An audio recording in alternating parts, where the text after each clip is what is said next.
My career path was clear and straight ahead without a bend in the road until ice cream changed everything.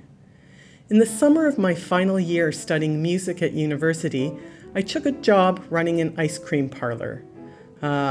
Make sure the person who scoops chocolate, which freezes solid, regularly switches with the person who scoops strawberry, which stays soft. With sweet and sticky ice cream, we constantly cleaned, and then cleaned some more. Unfortunately, the soap we used gave me a bad rash, which in turn triggered a dormant skin disease that permanently affected my hands and ended any hope I had of a music career. I was devastated when the doctors told me I would never play again. I felt like I lost my identity. If I wasn't a musician, who was I? How could I go to a concert again? That took 3 years. Or eat one of my favorite desserts? That one took 10.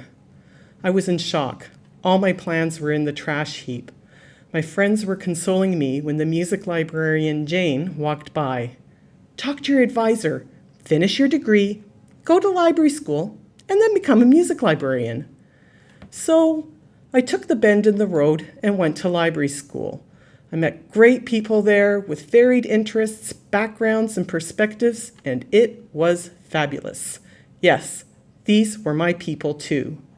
What Jane didn't tell me, however, there are only about 20 such jobs in the country. When I graduated, there were no music library positions. There were hardly any jobs at all. So there were more beds in my road, and I'd have to improvise a bit. I began my career as a children's librarian in a public library.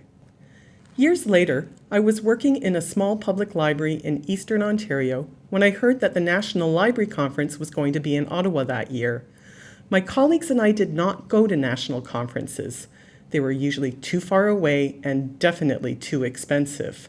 I figured this was my one opportunity to attend, so I offered to pay for my registration and hotel if I could get paid time off. I was really excited about going. At the conference, I caught up with former classmates who I hadn't seen since library school, as well as colleagues from earlier jobs. By chance, at breakfast, I sat beside the woman who interviewed me 3 years earlier for a music librarian job I didn't get. Surprisingly, she remembered me and gave me tips on how to prepare for an academic librarian interview.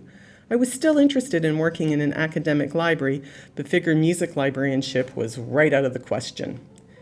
Near the end of the conference, my former classmates, colleagues, and interviewer all tracked me down at different times to give me the business card of the university librarian in Victoria. Apparently, she was looking to hire a music librarian.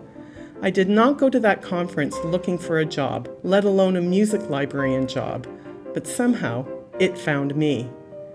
If I hadn't gone to that conference, if other people hadn't found me my dream job, that elusive music librarian position, and if the music librarian in my undergrad hadn't overheard me crying in the hallway, and if it hadn't been for that darned ice cream in the first place.